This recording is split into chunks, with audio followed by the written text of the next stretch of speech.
Welcome to the Butterfly Effect. I'm Chris Horner. This is stage 18 of the Vuelta a España, brought to you by Lupine Lights. Lupine Lights, the finest lights I've ridden throughout my career, and I've been riding them since 2019. With the Bluetooth connectivity, you can change the setting on your headlamp from anywhere on your person. And of course, they have the app to work on your phone, so you can adjust each of your settings to the perfect amount of light that you need to make your ride enjoyable. Now, if you want to save 24% on your next set of Lupine lights, use the code LupineLights24, but that offer ends soon because so does the Vuelta a España. When the Vuelta's done, the offer's done also. So make sure you go out and get your pair real soon.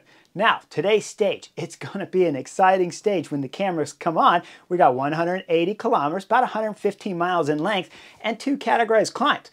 One's going to summit with about 100 kilometers to go. The last one that's categorized on today's stage is lumpy and bumpy throughout the stage, but the last one that's categorized will summit with 45 kilometers to go. This one 5.5 kilometers long at just under 8.5%, so it's crazy steep, but it's going to summit with 45 kilometers to go, as I already told you. So when you went to bed last night, you're thinking, this is a breakaway stage. That's what I'm thinking. It's not even a GC stage on today's stage 18. When the cameras come on, though, whoa, there's all kinds of excitement because we look at the front of the peloton when the cameras come on proper. It's Euskaltel-Euskadi on the front. They got their whole team lined out there, and we're on the first of the categorized climb here. And this one's a long one, so they got time to bring the break back, but the break was over 3 minutes, we're told, when they started chasing. Now it's about 2 minutes with Euskaltel-Euskadi going full gas. We go up and look at the break. Well, who's represented up there? It's over 40 riders, guys. 4 riders up there from Kern Farmer.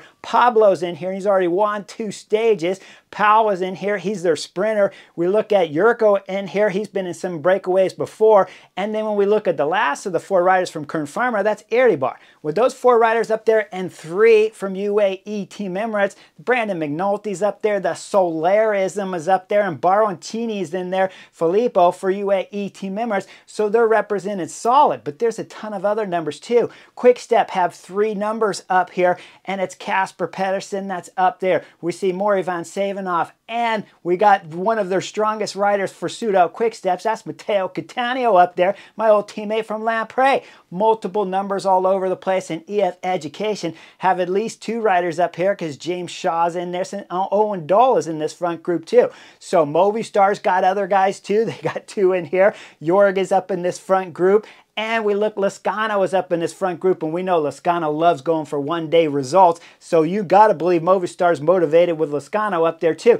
So that's why no one was chasing. We go back and we look at Euskaltel-Euskadi. Now they've started their MO here. They're launching guys across as they got 3 guys splitting off from the peloton. Then it's coming down to 2 guys. They got some company there as Canals locked down to the back there of Euskaltel-Euskadi 2-rider train going up the road. But they got to make up a minute and a half, minute and 50 seconds on the front group of 40. Now, when I was watching, I was like, okay, this could happen, no problem. We're still going up the first climb here. They can summit the first climb, no problem, where we see Marc Soler going over the top, getting maximum KOM points.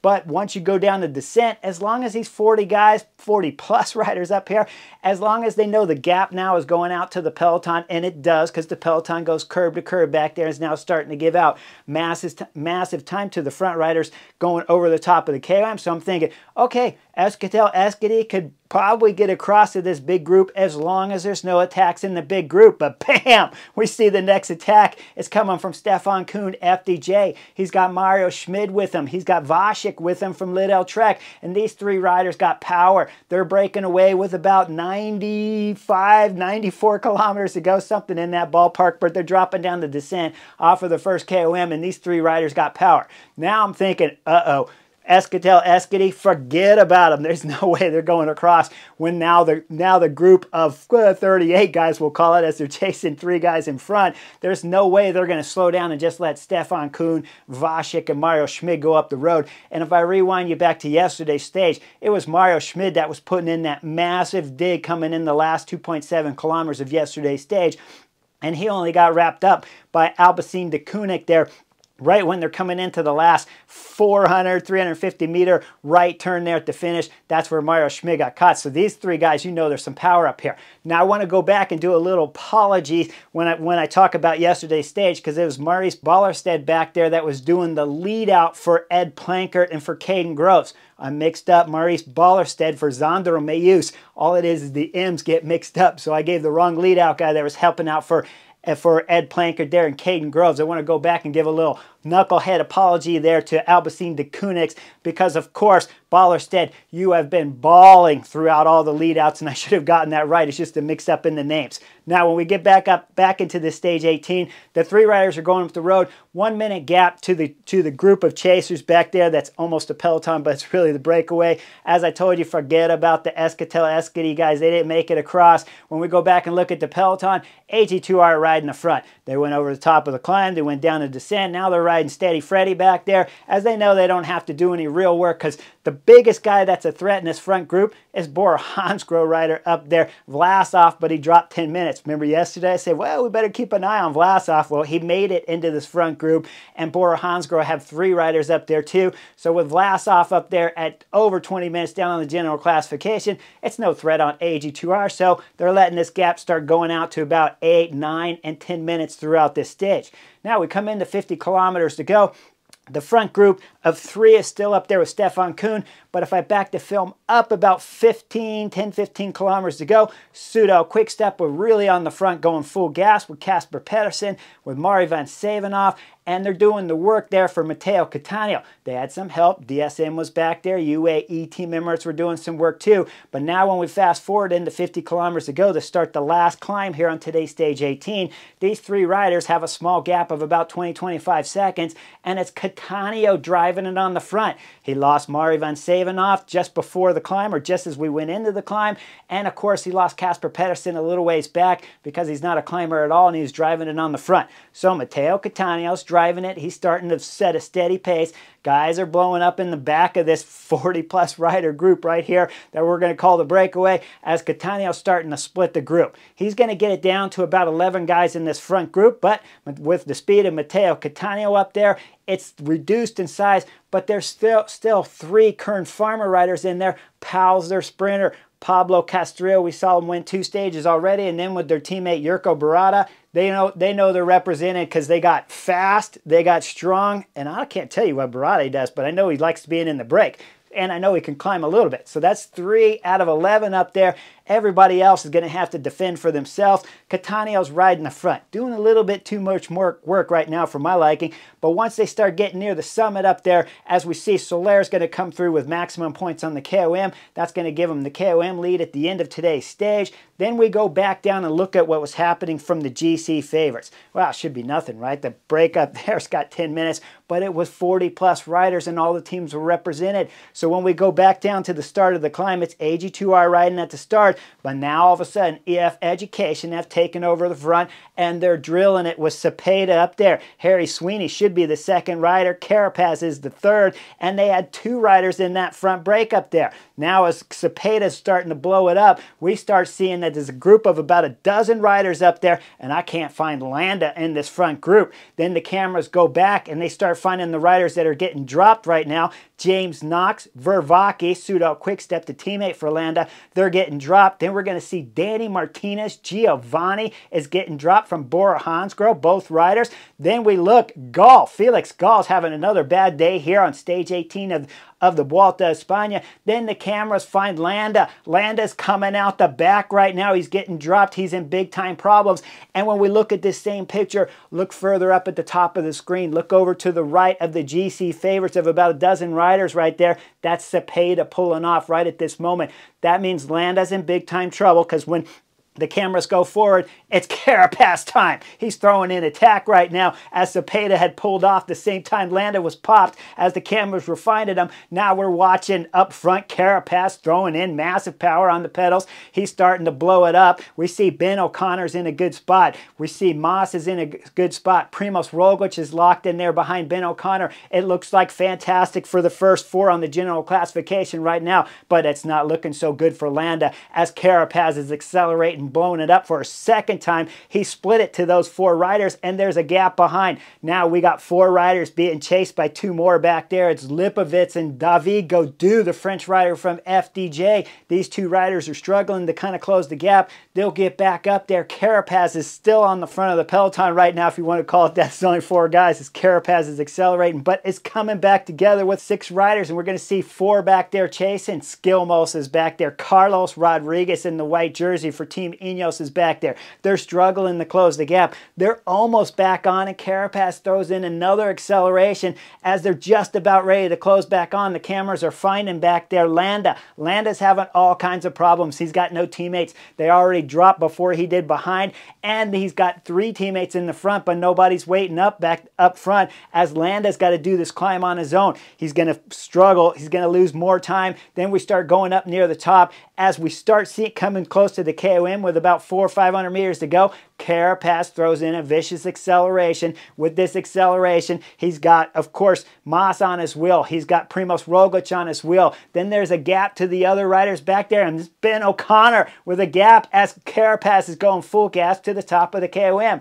I'm thinking, wow, he's putting everything into it. We're almost at the top of the hill. Then he goes over the top as we see Ben O'Connor struggling to close the gap. But guess what? His teammate Valentin Perpentres just off the back there of the 4 or 5 rider group there with Ben O'Connor, and we'll call it 5 or 6 in front up there with Carapaz. But Carapaz has got some help. He's got 2 teammates waiting for him. James Shaw and Owen Dole were in the break of that normal 40-rider break up there, but they went easier up this climb. Now Carapaz has some help, so EF Education have 3 on the front. But guess what? Ben O'Connor's got some help too, because Valentin Perpentre made it back on, and then he's got 1 more rider. It's Victor Lafay. There's 3 riders from AG2R on the front of the group, but where did Victor Lafay come from? Okay, I was awestruck here. I was like, how did Victor Lafay get to the front? Let me back the film all the way up to about 75 kilometers ago when I told you it was Eskatel Eskidi that was trying to close the gap. Well, somehow Victor Lafay was up in that group too, and I'll show you the picture where he's in that group. So he must have went over this climb, but there's so many splits, so many attacks. There's only cameras can be so far. So when we see Victor Lafay on the front, that's how he made it. He was there with Eskatel Eskidi, and I told you guys to forget about it. But you better keep an eye on Victor Lafay because he's going to be needed right now as Ben O'Connor's trying to close the gap.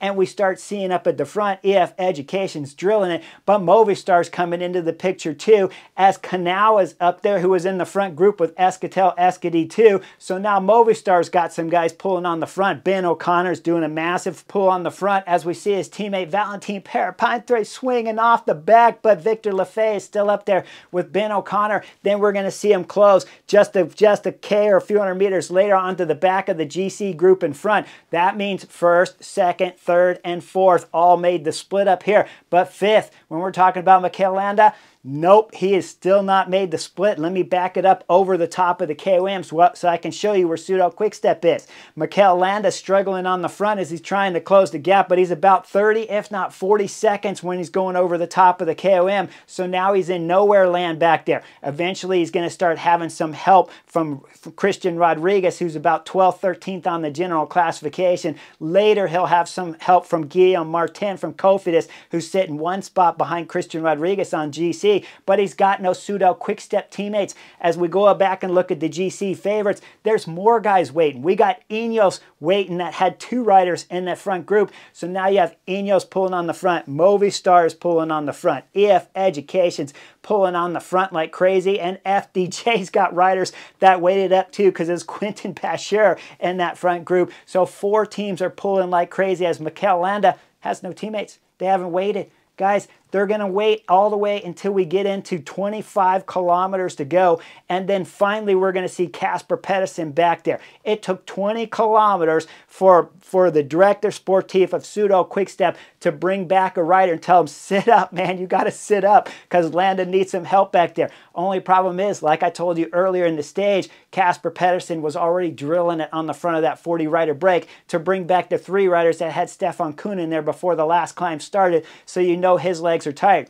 It takes almost another 10 kilometers to go before we see the next pseudo quick-step. Mari van Savenhoff finally drops back, and they've lost a minute and a half already to the GC favorites. Now the camera finds the car up there from pseudo quick-step. The director sportif's chatting right now with Matteo Cattaneo, who's in that front group of 11. It looks like he's not happy, but the director sportif saying you gotta go back. Landa's losing a bunch of time right now. There's no telling how good the legs are. Mari van Savenhoff, Casper Pedersen's legs aren't any good. We saw him blow already. And Landa, well, we saw him blow up, and he rode 20 kilometers on the front chasing the GC group. As we see, finally Matteo Cattaneo sits up. He waves the cars and stuff to go through. It's 14, 12 and a half kilometers to go. What can he do? You gotta stop pedaling right at this moment. Now, is this the knucklehead move to pull Matteo Cattaneo out of this group of 11? Could he have possibly win today's stage? Well, he can't win if they pull him out, but if they leave him in, he has a shot at winning. But how much of a shot does he have? Matteo Cattaneo, when we look at his resume, he's got about 4 victories throughout his career, and I know he's been riding a long time because we were teammates with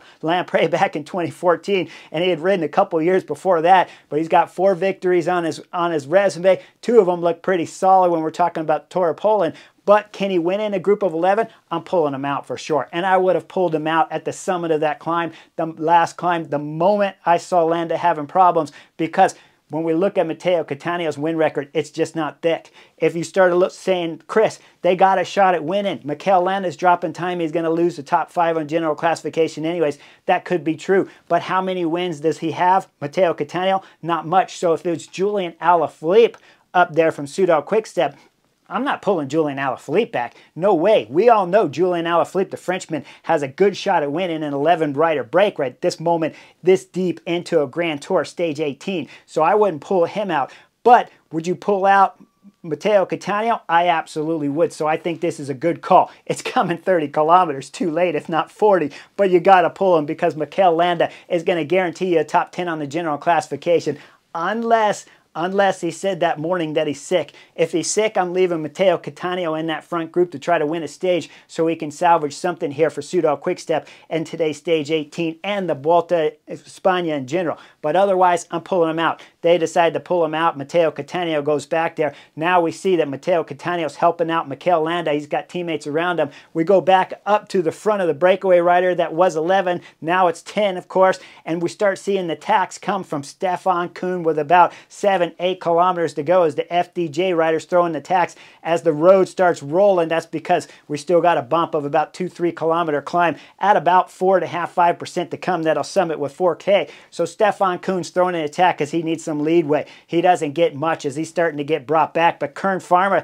has missed the next attack, and there's 4 or 5 riders up there and they've missed it. So you see Kern Pharma chasing hard as they bring him back. The next attack, it's coming now from Visma Lease Bike, Steven Kruijswijk. Kruijswijk throws in attack. Jurko Barada's following it up directly because they can't afford to miss any more moves there as he's sitting solid second position after bringing back Steven Kruijswijk. Kruijswijk still holding a gap on the group behind. There's a little bit of playing back there, but not much. Steven Kruijswijk's pulling a little bit harder, and then Jurko throws in attack for Kern Pharma on Steven Kruijswijk from Visma Lease Bike. As Jurko's going solo up here, he's got to fight through these last deeper kilometers here of about 5%, but the group behind's throwing in attacks left and right as the gap's at about 10-15 seconds. We're going to see Mario Schmid throw in attack. It gets brought back because Kern Pharma's all over it. Then we see Vlasov throw in his attack from Bora Hansgrohe. He's got Kern Pharma all over him. Again, Mario Schmid throws in attack, same scenario. There's Kern as we come up to the top of the climb with 4 kilometers to go, maybe 3.9.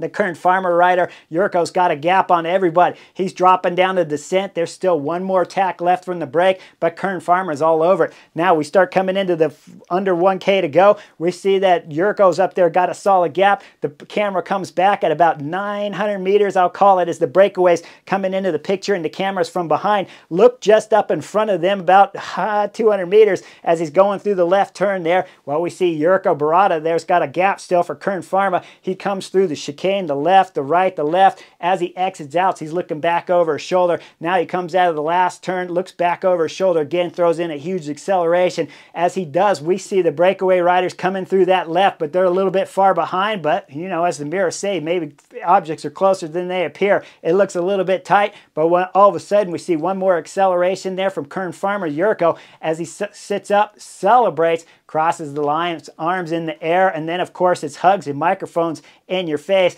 as his teammates come around them too. Everybody's giving hugs all over the place as Kern Pharma has just won their third victory here with two different riders, at the Vuelta a España. Who rounded out the podium place for second and third? Well, go back and look at that left turn. That was Pal Mikhail back there as he came out of there with a gap coming out of left turn fast. He's sprinting up the climb. Then he sits down, looks over his shoulder, thinks he's got second place, won. He knows his teammates already won the stage. And then he realizes that he's about to get caught from Mario Schmid. So Mario Schmid passes him with about 20 meters to go for second on the stage, and Pal gets third to round out the podium. The GC favorites, well, now they go back and find Mikel Landa. He's gapped off of the group that he's with. His legs are falling apart right now, and he still hasn't finished the stage, but they're over 3 minutes and 10 seconds behind the GC group as we see AG2R right in the front that'll rotate the peloton in and across the finish line for today's stage 18. 6 minutes, and we'll call it a half behind the stage winner here of Jurko from Kern Pharma. But we look further back as they're crossing the line 10 minutes later. 3.5 minutes back from the GC group, Mikel Landa and Pseudo Quickstep will finally cross the finish of today's stage 18 and lose a ton of time on the general classification. He'll move from 5th on the GC this morning all the way to 10th on the stage when it's all said and done. But when we start looking at who moved up, well, Carapaz didn't move up any from EF Education. So I don't know how much that tactic actually played out in the benefit for EF Education. But they definitely have secured a top 4 of the general classification right now because Mikel Landa lost a ton of time. When we look at David Gaudu, he moved up on GC. Of course, Carlos Rodriguez did. So those were big-time winners on today's stage from the help of EF Education driving it on the front. But when we get into the mountain stage, the last 2 mountain stages in tomorrow's Vuelta a España, make sure you like and subscribe because you know if today's that exciting, these next 2 stages are going to be even bigger. Like and subscribe. I'll see you guys on the next edition real soon.